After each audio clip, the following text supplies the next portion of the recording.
Embattled National Lands Commission Chairman Mohammed Swazuri remained on the spot after it emerged that a letter he claimed to have received from the Kenya Railways for the payment of some 82 million Kenya shillings for a piece of land did not exist.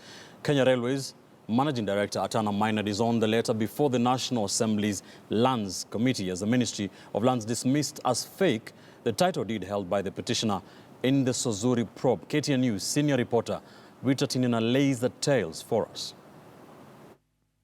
With a decision to pay just over 82 million shillings as compensation for a piece of land to pave way for the standard gauge railway haunting him, National Land Commission Chairman Mohammed Swazuri last week told the National Assembly's Committee on Lands that the decision was based on a letter from the Kenya Railways saying the land was not part of the railway reserve, meaning it qualified for compensation. But the corporation says such correspondence does not exist. I have not, from my office and from the corporation, issued any letter to the National Land Commission disowning those properties. The parcel was among those whose title deeds had been revoked by the National Land Commission. On Monday, NLC commissioners disowned the decision to offer compensation, saying Swazuri unilaterally overturned the commission's decision to revoke the titles and consequently ordered payment for the land. But more intrigues were to follow during the committee's sitting, with the Ministry of Lands confused about its own documents in relation to the piece of land in question.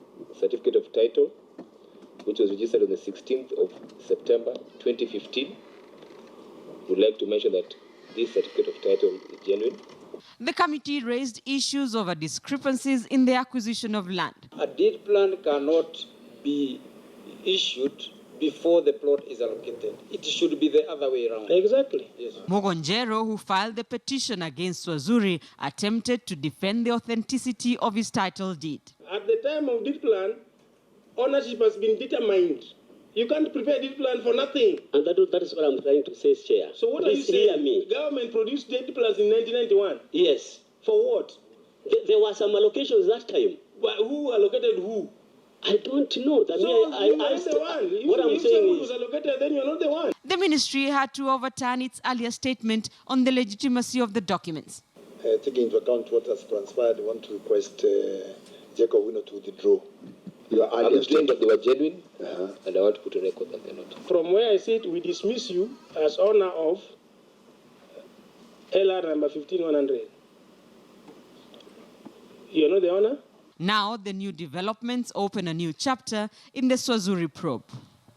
Rita Tinina, KTN News.